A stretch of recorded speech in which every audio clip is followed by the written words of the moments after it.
Blog Talk Radio. Hello, everyone in the franchise world. My name is Paul Segreto, and this is Franchise Today.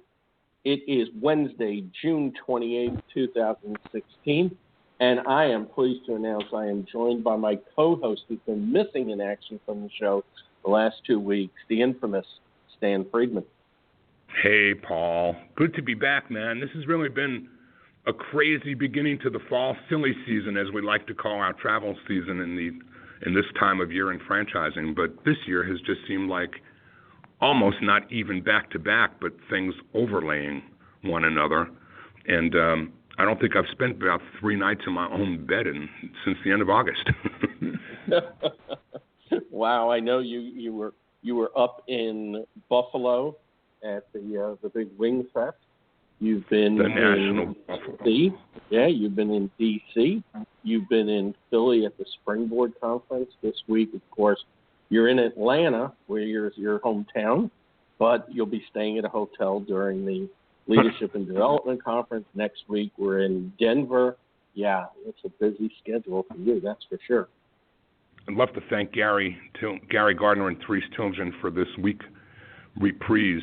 You know, that at least there's no airplane ride this week. It is a conference, and it's a big event, and we're proud to sponsor it. But thankfully, it's across the street from my office, Paul. Who could ask for more?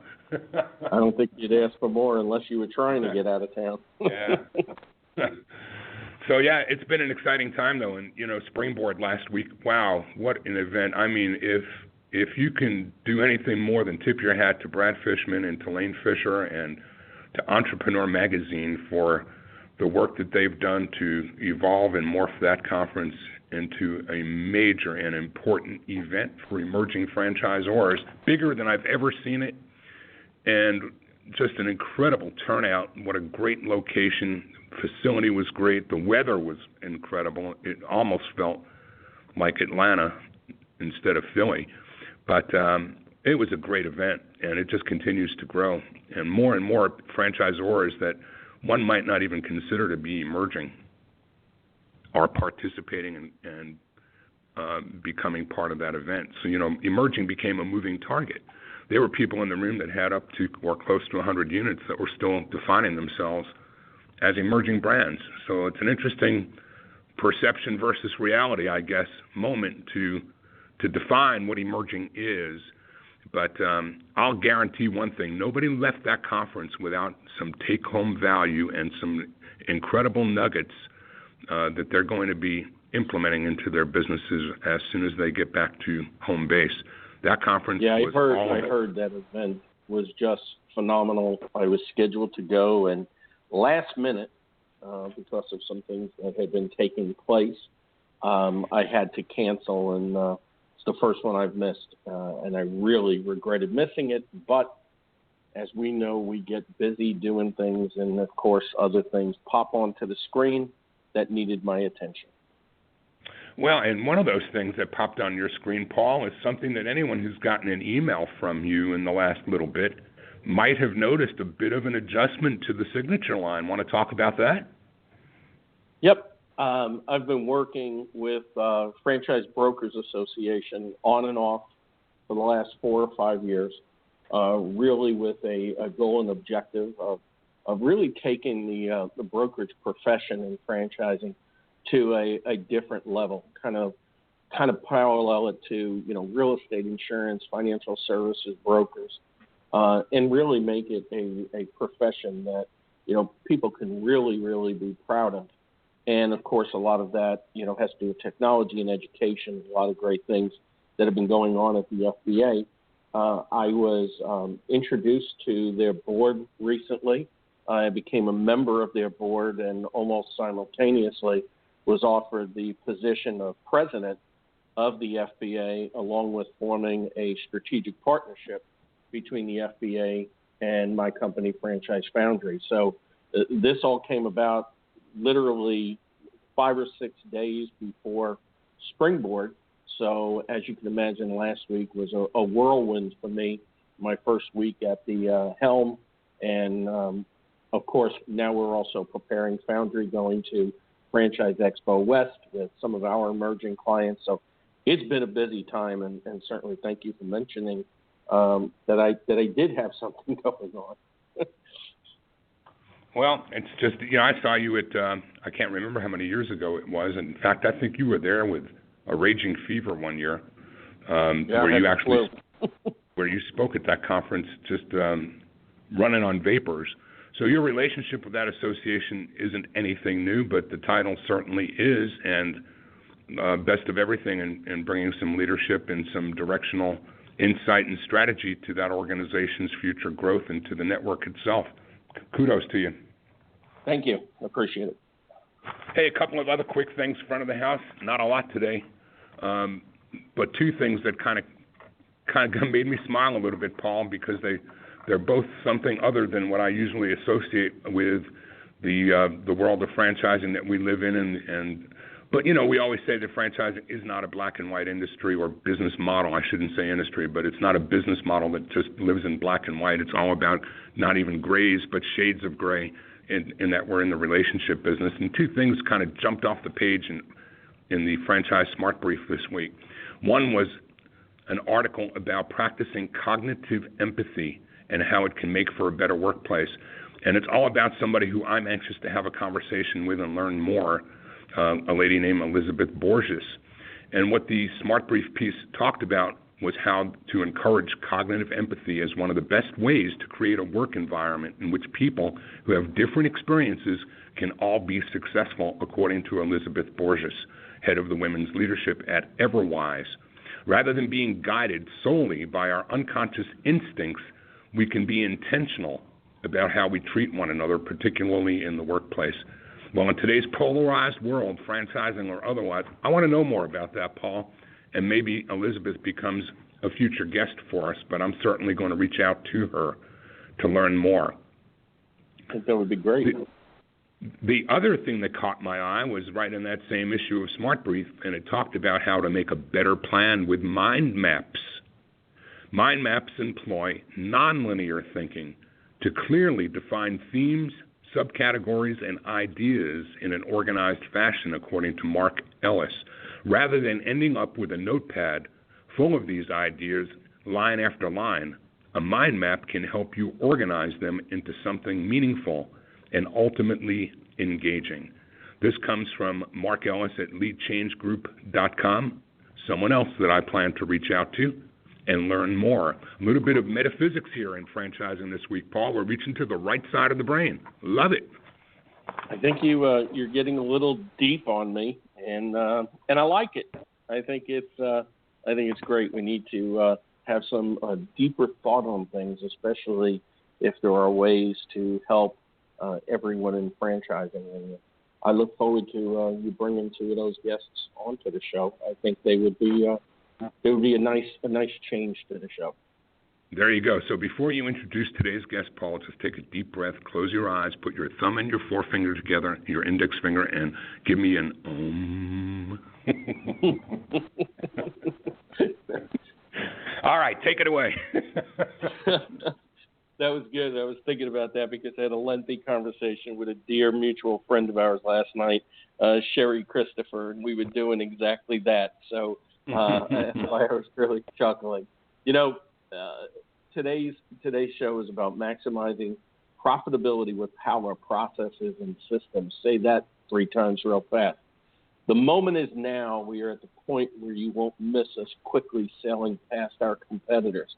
It comes down to how we've shaped the business, a dynamic mix of state-of-the-art technology systems and advanced recycling programs that are helping drive the brand's expansion into new markets throughout North America. And, of course, that was a quote by today's guest, the CEO of Jungking Franchise System, Michael Andreachchi. And I think I got that right. Did I, Michael? Welcome to Franchise Today. Hey, thank you guys for the time. Yes, you did get that right. Andreacchi. I need a bell here, Stan, every time I do something like that, because we really had some difficult pronunciations. But anyway, Michael, I'm really pleased to have you on today's show.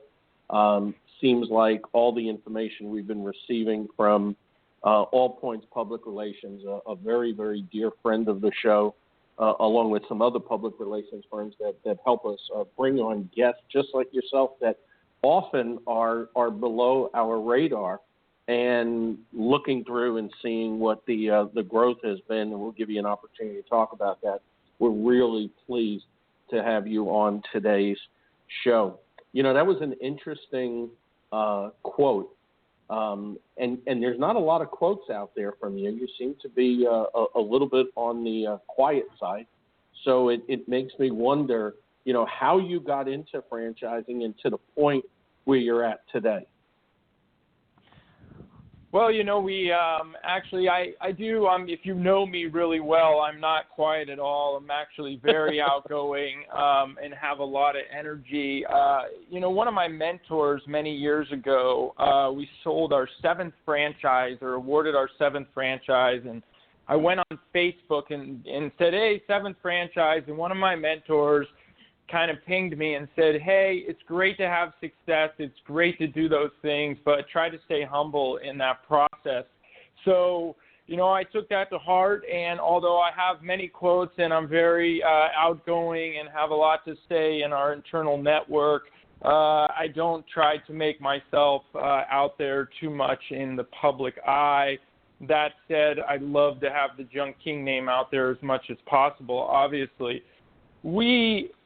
I started and I worked for a competitor in the space initially back in 2004, was still in college. I was a criminal justice major, really wanted to get into either police work or continue into detective work, and really enjoyed the books and understanding of the law, etc., and was a big athlete, and it just felt like that's where I wanted to go with the direction of my life. And in college, needed a side job, ended up getting a job for one of our competitors, and here we are 11 years later. I thought the industry was amazing. I thought it was untapped. Thought I could change some of the things that they had done to continue to scale across the country. So started Junk King in 2005. Started franchising the business in 2010, and here we are today, just shy of 80 franchises. So we've shown some great success, been really excited about it. It was just kind of serendipity of how that all happened, and wasn't necessarily my career path at the age of 25, but here we are. So it says you started with a partner or with a friend as a co-founder. Can you talk a little bit about the relationship between you and how that melded into a franchise organization? Absolutely. We played soccer together when we were 9 years old and had a just great friendship, amazing friendship.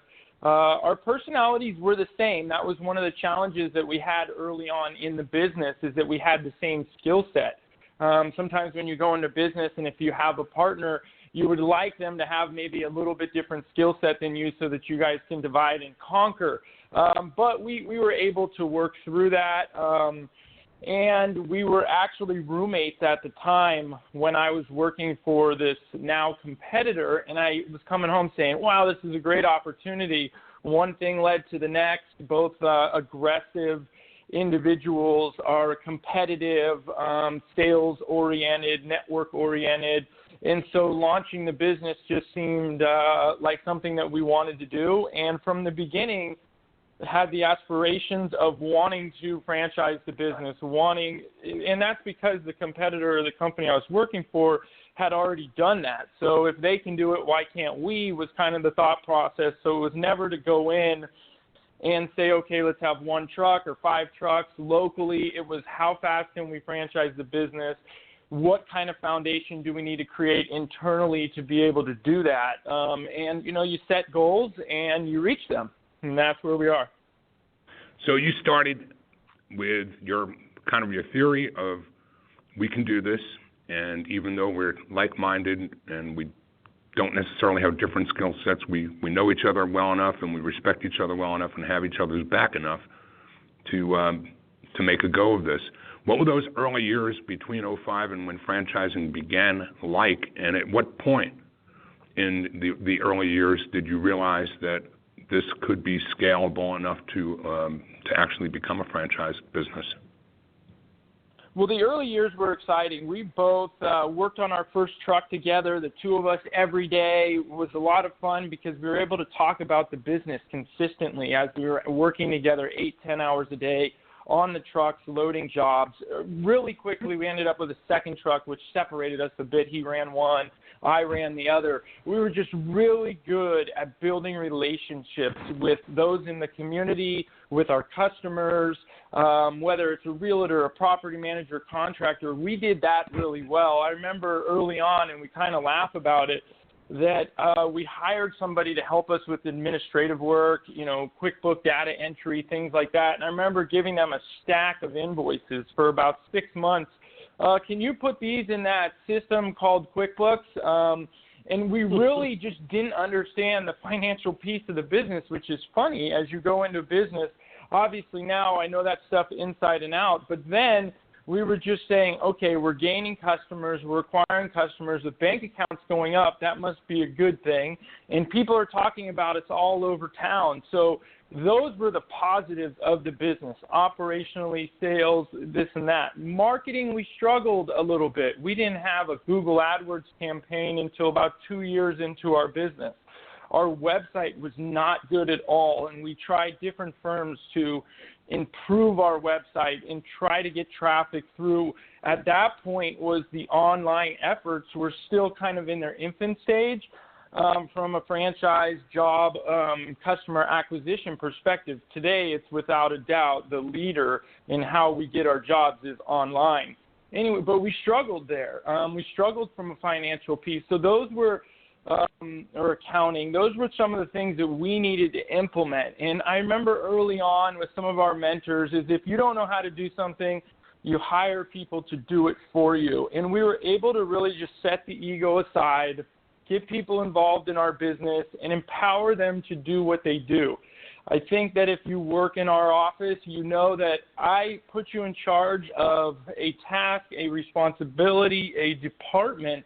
And we may meet once a week or once every 2 weeks, but I let you do what you're good at, and I don't micromanage you, and I empower you to scale the business, whether that's marketing, finance, whatever your responsibilities are at the company. I think that's why we've been very successful is we have a great team surrounding us here, and we've allowed them to be creative, try new things, and improve their individual skill sets or bring their skill set to our company.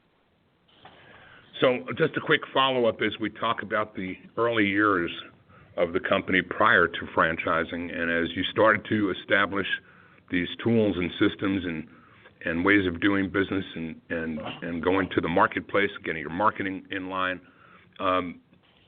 at what point do you feel like you were gaining traction, and what do you think the consumer's view of that looks like? Given that you've got other national or international competition in your space, and I'm pretty certain that it's a safe bet on the West Coast, as would be in Atlanta where I am, that while there are national brands in your space, it's still a very fragmented business, right? There are a lot of people out there that aren't doing what you do as professionally and systems-driven as you guys do. So open the eyes of Paul and our audience and tell us what it is from the consumer's perspective that gains traction quickly with guys like you, and how, in addition to your AdWords and professional social and marketing, consumers find out about you and the difference that exists. Right. So, the business, again, is interesting. When I first came in, you could ask 10 people about, our industry in general, and maybe 2 of them knew that you can have a junk removal company come out and clean up items at your house. So I started to see that change a little bit when people would say, I see your trucks everywhere. And we only had 2 trucks, but they thought we had 10 or 15, so we knew the big red truck stood out well. And we went with a bigger truck than our competitors so that there was more value there for the consumer. And I think what it really comes down to for a consumer and calling us, and we obviously have some strategic online marketing, print marketing, media marketing, those different things. But when you go into somebody's home and they call you for a service, whether it's plumbing or electrical or whatever your issue is, there's 2 things that you need to overcome with those customers. And the first and most important thing is trust. So you have to be able to overcome that trust aspect. And really, trust is customer service. Do you answer the phone on time? Do you show up on time? Do you have cleanly, uniformed guys? All those little things come into play when you talk about, how do and why do customers call us? And when did we decide that this could be a national thing? Is that as we were doing that, and what we would say is kind of bring back old school customer service. And as we did that and saw people really engaged in that and saying, wow, this isn't like some of the other companies we used, we thought that we could really do this on a national level. The other thing that you're trying to overcome with customers is pricing. So it's trust in pricing. Is there fair value in what you're offering? And I think that compared to some of our competitors, we were offering more value, more volume at a cheaper rate, and that became attractive to the customer.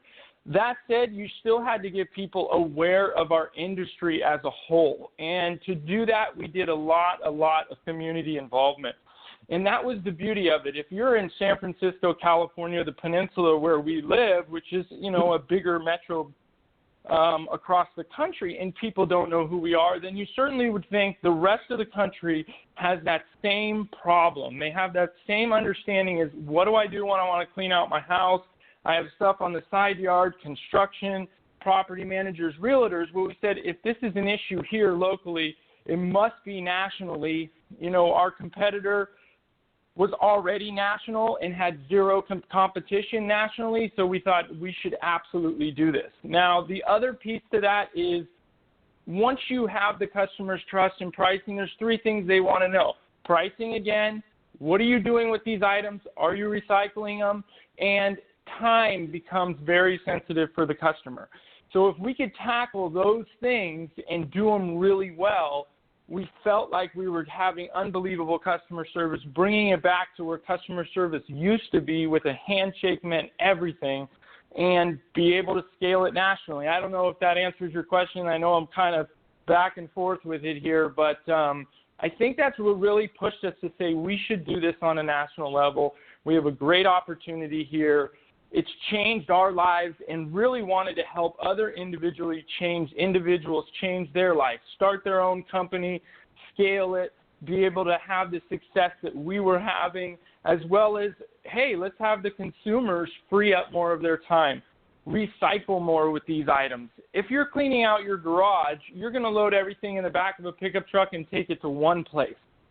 So how much of that stuff is recycled? With us, because we have so much volume, we're able to break that stuff down and bring metal to the metal yard and recycle cardboard or plastic or electronic waste or yard waste. We're able to then help the environment, not watch these landfills continue to grow, and it just becomes exciting at that point for me. Of course, I'm biased to that. Well, certainly advanced recycling programs are a big part of it. And also technology. Explain a little bit on how you utilize technology more right now from the consumer standpoint. How does the consumer interact with the technology? I'm sure that some of it is seamless, but how does it make for a better consumer experience? Well, we think we're a leader in this aspect of the business, but we have just barely scratched the surface. The ideas that we have to make this easier for the consumer, I think Uber, for example, has really made things simple and easy for the consumer. You go onto your phone, you have somebody pick you up by the click of a button. There's no money that transfers hands. There's no tips. There's no confusion. You're picked up in a nice car. And so then we start to ask ourselves, from a service industry perspective, can we do that in the future? How do we make this easier for the customer?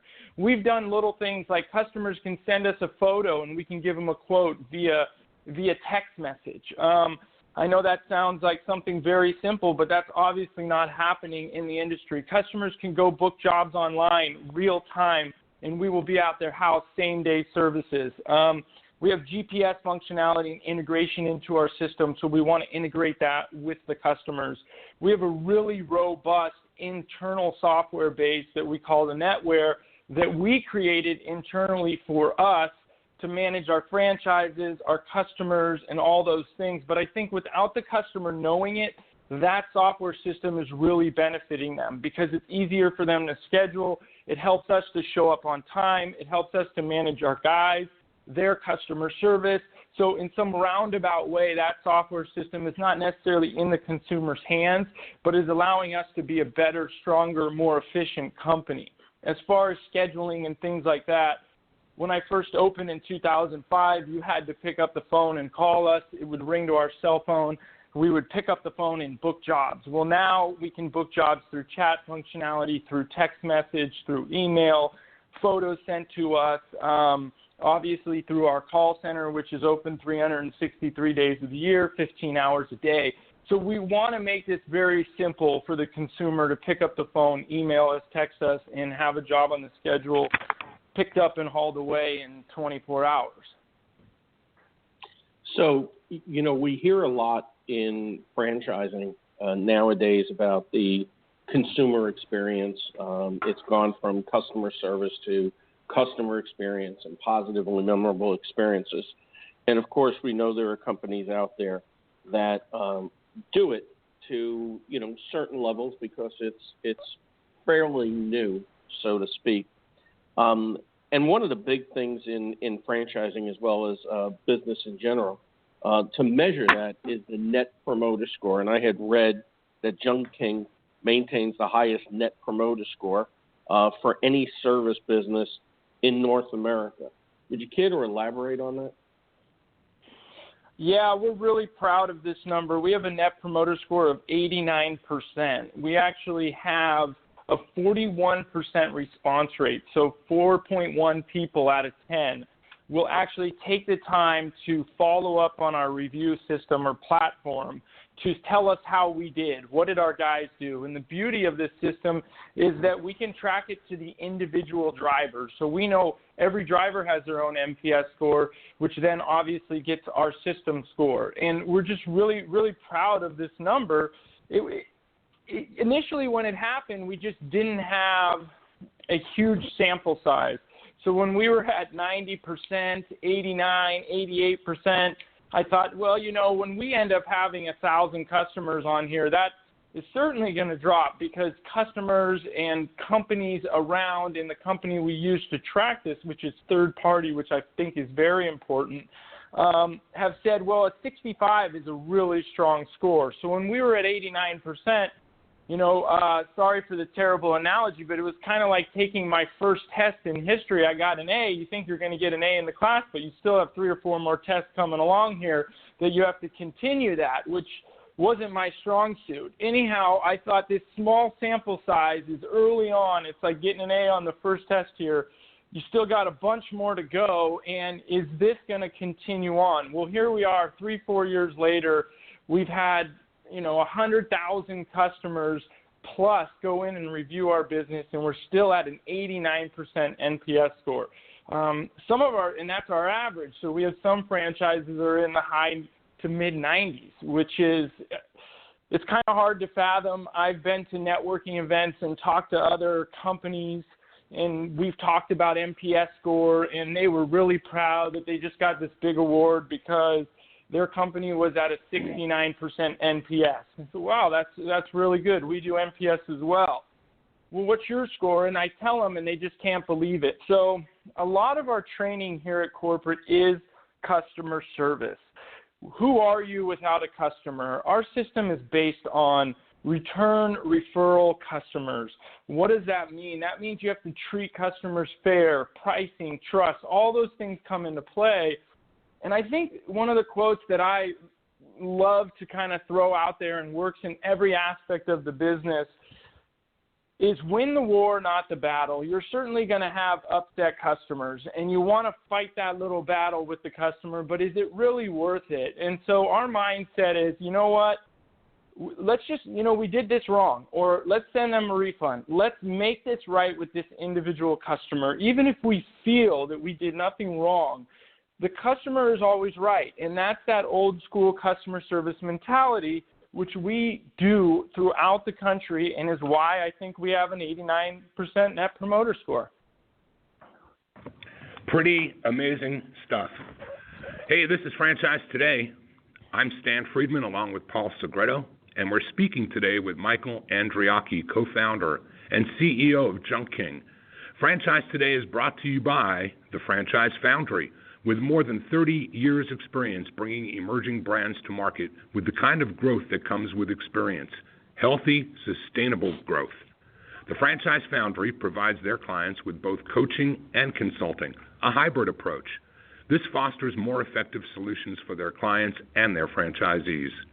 The team at the Franchise Foundry is rich in practical hands-on experience and expertise in general business management, operational and change management, and is skilled and proficient in digital marketing, franchise recruitment, and development.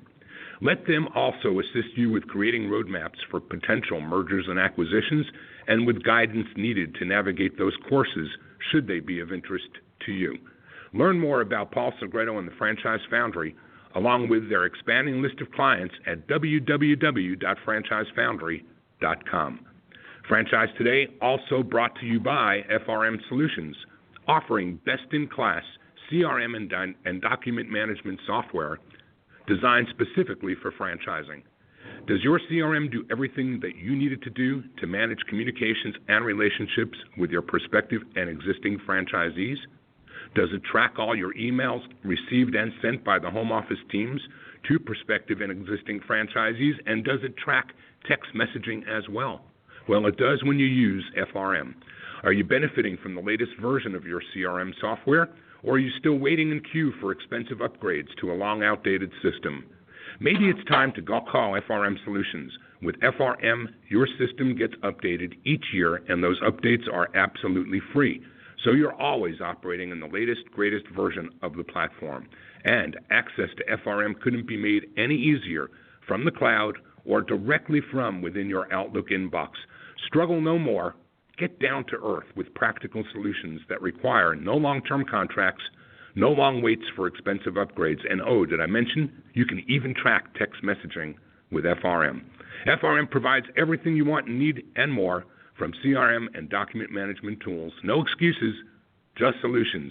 Take a demo and see for yourself on the web at frmsolutions.com.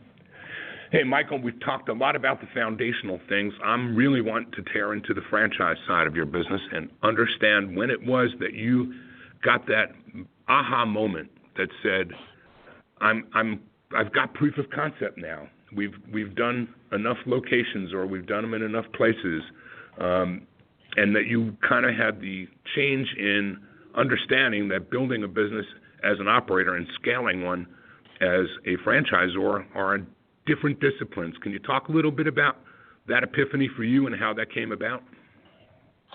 Yeah, again, like I said earlier, it was very early on. We always had the thought process of, when and how can we franchise the business. And I think once we continued to show success year over year of 20, 25, 30% growth year over year in our individual flagship unit is when we said we want to take this to others. We want to change other people's lives and allow them to franchise our business. We were really green and learning at that time, and we went through many hoops in hiring, non-franchise attorneys or just different. It was very challenging. It took us about a year to even figure out how to franchise the business overall. And then it's taken us a while to understand who our actual franchisees are. I know we can go into that here in a little bit, but it was just kind of this idea of how do we get more of these red trucks on the road? This is the right time. We're continuing to see growth, and we started to see year over year that our numbers were matching up, our dump percentages, our gas percentages, our labor percentages. You started to see a continued ROI or return in our individual systems. So when you start to see a system and process continue to evolve is when you know that you actually have a company or a foundation that can work for others. I think that if you look at the system overall and your labor percentages are jumping from 15 to 28% year over year, and then the next year they drop down to 19%, and you really don't have a good handle on things, then you're not ready to franchise the business. certainly we had to and knew that we have to get into franchising to really learn. You don't know what you don't know in some respect, but we tried to surround ourselves with strong individuals that had been in the industry before, that know franchising, that could help us to scale the business. So we started that in 2009. It took us about a year. That was right around the transition of when the FDD used to be the UFOC, the offering circular, and we initially wrote an offering circular and then had to write the FDD. So again, if I could give anyone advice, certainly go to a franchise attorney instead of some local attorney that you were referred to, because you're paying for them to educate themselves on the industry. I know that sounds silly now, and I certainly would never make some of those mistakes that I did early on, but those were some of the challenges we had. Our first franchise initialed into the system was in the East Coast. We run a awesome call center here at corporate, but something that we didn't think of is, well, we certainly thought of it, but it was more challenging than expected, is first franchise opens in Columbus, Ohio. Well, there's a 3-hour time change there. So now our call center representatives aren't coming in at 7 a.m. to answer phones. They're actually having to come in at 4 a.m. So those are some of the challenges that we had early on in the industry that we had to overcome. Michael, before we get to ideal candidate profile, tell us a little bit about what the day in the life of a Jung King franchisee looks like.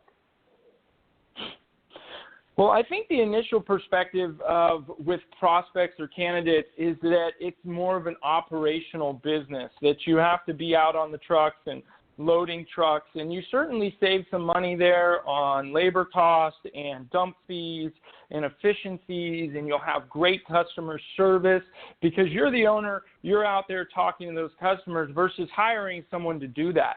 But if you don't hire someone to do that, then you're valuing yourself as a driver, where you just bought a business and you are a business owner at this point. So we really want our franchisees to spend most of their time getting involved in the community, networking the business, work on the business, not necessarily in the business. So the day in the life can be different based on each individual franchisee. But normally it's meet your team in the morning, get everybody ready to go, who's working with who, what jobs do you have on the schedule, and you get your trucks out on the road. Once they're out on the road, you have the ability to do a little bit of office work, maybe some data entry, but we really want you out there pounding the pavement, meeting realtors, contractors, property managers, getting involved in trade shows and doing those things. And then because of our software system, you're able to come in at the end of the day and analyze your business. You're actually able to do that real time from a mobile device. So you're able to look at, okay, how was labor today? Did I run enough guys? Did I have too many guys? Did they recycle enough? Because the system helps us to do that. We had a process and a system initially with the flagship company, but now that we have just shy of 80 franchises, we have a really big sample size to know what your percentages should be. What are your variable costs? What are your fixed costs? What is your average job? What's your driver revenue per hour? How many big jobs should you be getting per month? And so you're able to analyze those pretty quickly through our systems. Overall, it's you got to get out there and you got to get your name out there and get involved in the community is what we're pushing here at corporate.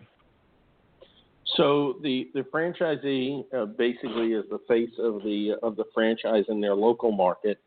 You have a call center, state-of-the-art call center for customers call into.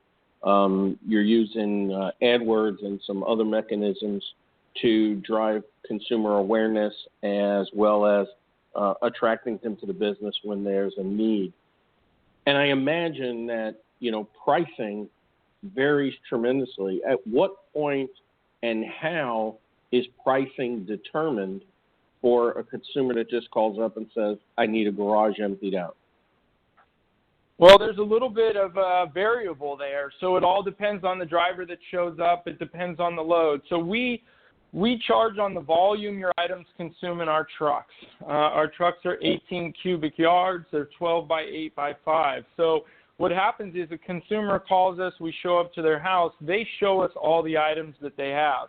Once they show us those items, we tell them how much room we think it'll take up in the truck.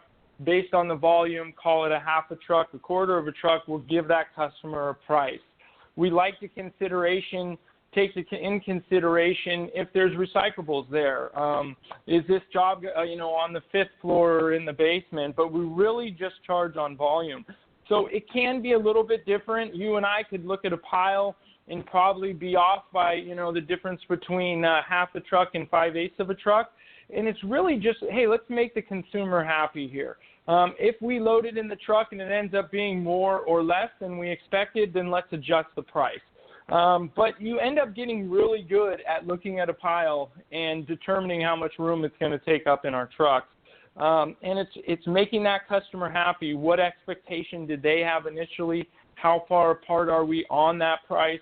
And again, it's win the war, not the battle. Make customers happy, tell their friends and family, keep trucks on the road, and really create what we call the snowball effect, which is, long-term business growth, build momentum in the marketplace. And so when you're doing those estimates, you keep that in mind. Now, that's difficult to translate to every single employee, but if you're very transparent with your employees and train them on the business and really help them with the skill set that they may not be loading junk king trucks the rest of their life, to really understand business. And the more they understand business, systems, operations, the better they will be for your internal team, as well as quoting and working with customers.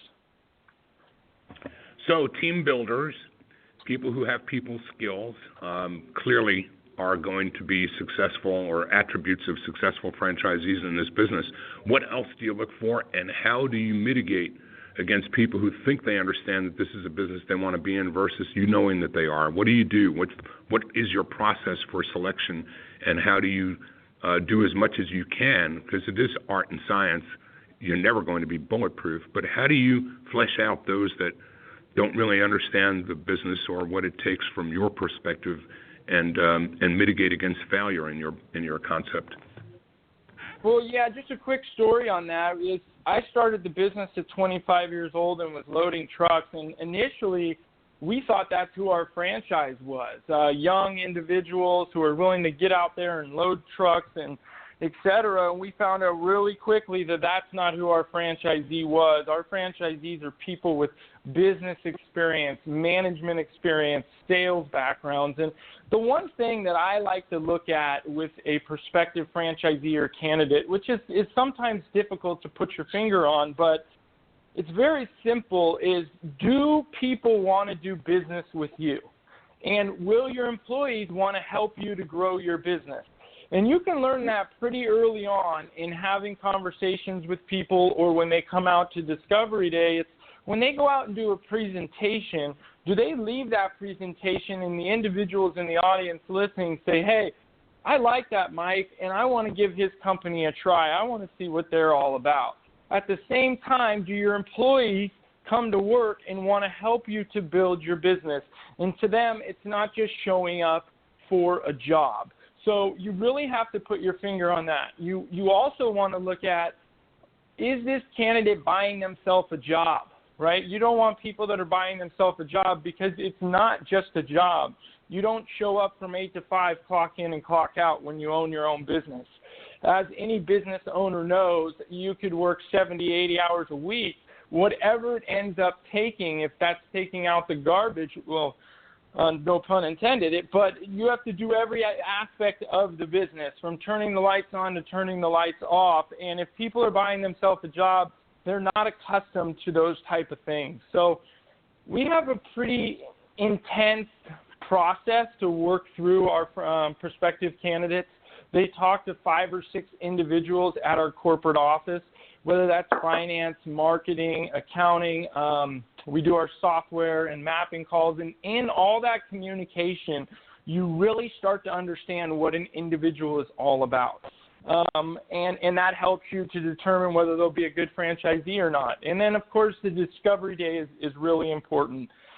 when you sign a franchise agreement, in some respect, it is a marriage. We have a long-term relationship. So we're not in the business of just selling franchises to anybody that will sign up. This is a long-term relationship.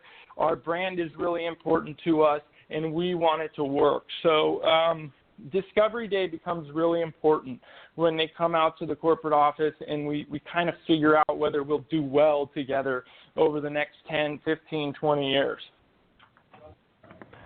And so from front to back, I'm interested in how long your process typically runs. I'm interested, it's a three-part question. I'm interested in how long the process runs, at what point you find comfort in knowing that you've got a good candidate, and do you do any type of profiling or research into the candidate beyond what your feelings are? And is your discovery day close to the front or close to the back? Is it more like a decision day than a discovery day, or the other way around? Yeah, the discovery day is normally towards the end of the process. The candidate comes in, I would say it would take anywhere between 3 and 6 weeks to really work through a candidate, and sometimes longer. Obviously, we all have schedules and are busy, but the discovery day is at the end of the process to say, is this going to work out? At that point, we already really kind of know whether this is going to be a good candidate or not. We do some profiling, obviously background checks and those type of things, but we don't have, I know there's those databases where you have people fill out surveys and see what their personalities are and some of those other things. We normally go kind of more from the field test, to be quite honest with you, because they are working with our whole team throughout this process over 3 to 6 weeks. Whether, like I said, all different aspects of the team as we're going over finance, and then you kind of start to understand, well, what kind of questions are they asking, Are they on time all the time? What kind of personality? Are we getting to know them? Do we know more about their personal life? And all that comes up in conversations. I mean, you simply, just this call alone, we know a little bit more about each other. You certainly know a lot more about me. So if you do 10 calls, something like that, you really get to know a lot about an individual, about their family, about their background, what they've done in the past, and will they be a strong candidate at that point, especially when we've brought on 80 franchises at this point. It's pretty easy to target, and the discovery day is really just kind of the field test and see if this is going to work out for both of us. I mean, they're coming here and looking at us to see if this is what they want to do in the future as well. So it's not just us making those decisions. The candidates have to as well, obviously. And I was listening early on in your intro, and you talk about franchise brokers. The brokers are amazing at helping people to really understand what they want to do, and they've vetted a lot of these candidates for us at the beginning of the process. I remember prior to brokers, we'd have someone call us, and they'd be looking at a junk removal business, which is the service industry, and also looking at a beauty supply store. Well, those companies have absolutely nothing to do with each other, and so you really want to ask them at that point is, what kind of industry do you want to go into? Where do you see yourself as owning a business, and what kind of industry is it? Well, the franchise brokers really help with that process and bring the candidates to like different companies that have things in common. So, I'm a big proponent of the brokers out there. They all do. Sure, there's some better than others, but for the most part, they do a really good job of helping us to work through the candidates as well. So before we wrap up and find out how interested parties can get in touch with you, explain a little bit about the opportunity itself. Are they single unit, multi-unit, area development, and talk a little bit about investment levels. Right, so we're really, the franchise industry, we in our FDD, we call a unit 500,000 population. We'd like you to be in something at least 500,000. When I first started franchising, I didn't want to have 500 franchisees across the country that own 500,000 population. We service right now about 140 million population. So what is that, 280 franchises at 500,000, something like that, but we have roughly 80 franchises.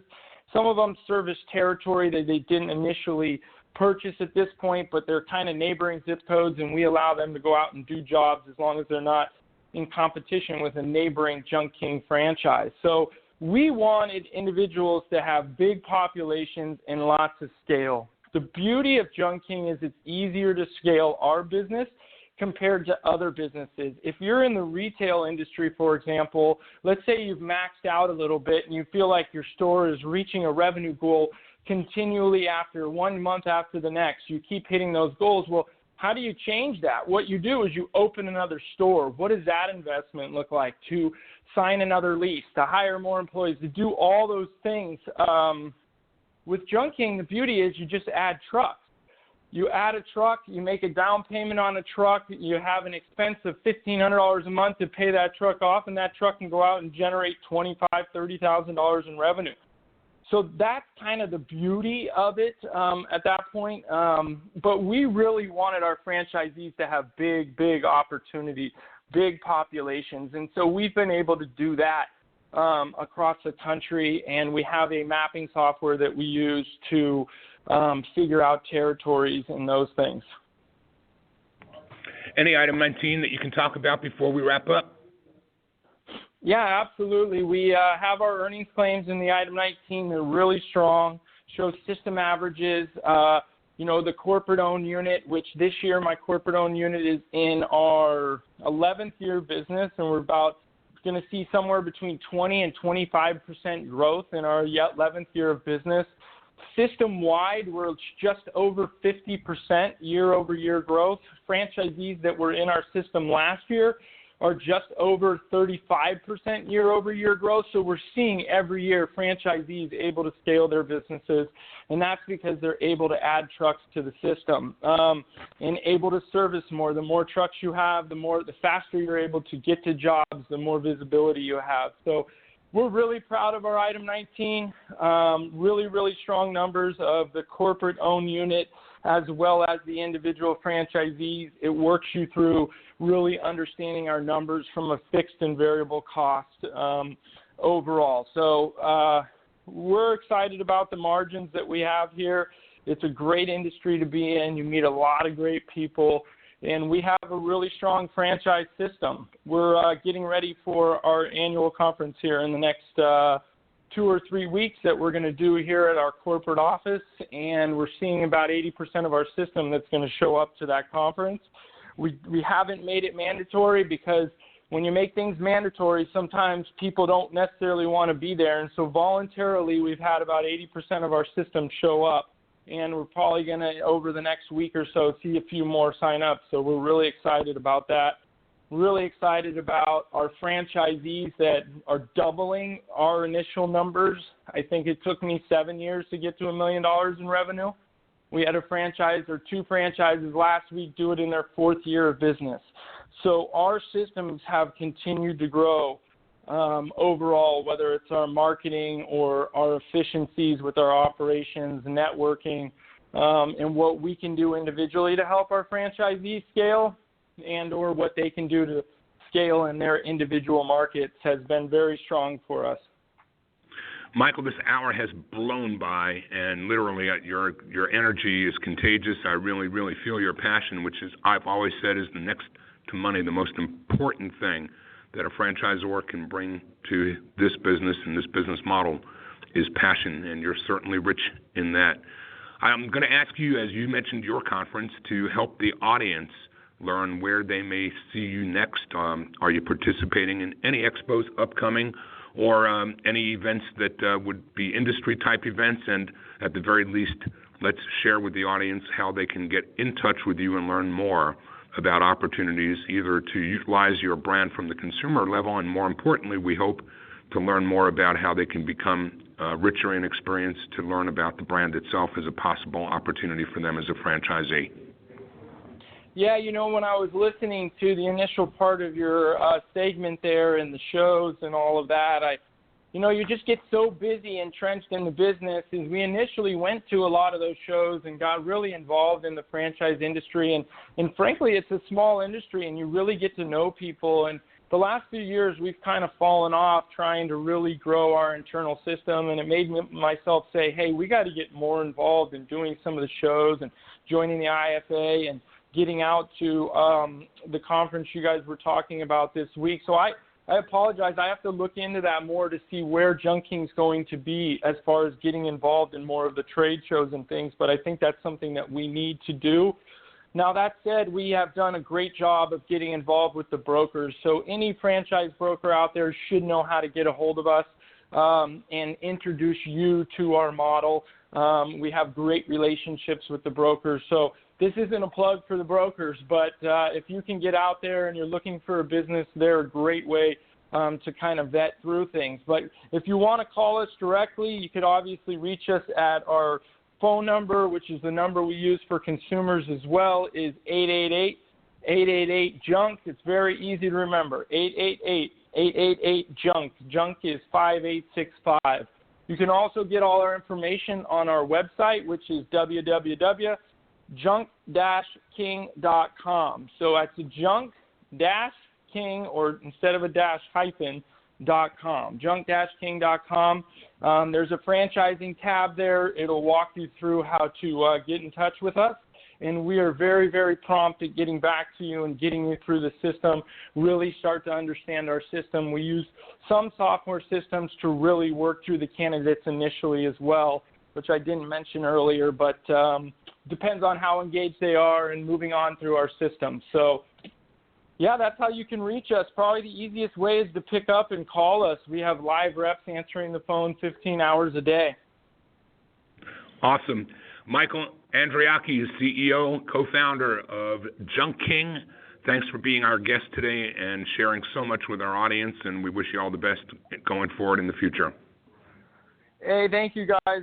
Congratulations on your success as well.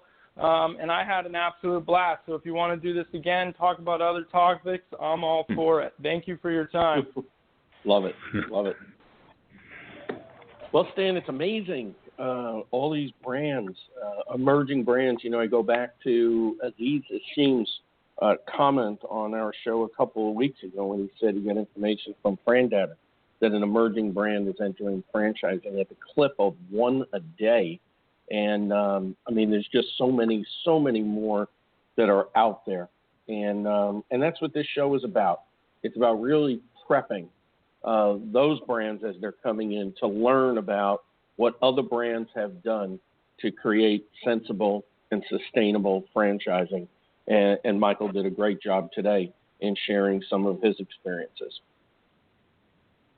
Absolutely, Paul. And as we continue to say, we surprise ourselves by thinking we know so many people in this world, and each week, with the help of these fine folks in the PR world that we are aligned with, we continue to learn more and more stories about more and more opportunities that have somehow or other not made it up to the radar screen yet.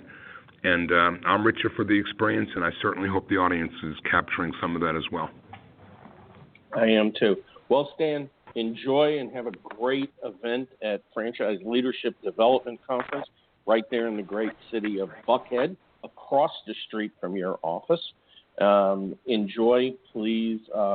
Definitely say hello to everybody there, and specifically Therese and Gary for putting on what I know is going to be a great event. And then I will see you next week in Denver. Until then, my name is Paul Segreto, wishing you the best, the very best, in this great, great thing we call franchising. And Franchise Today is out.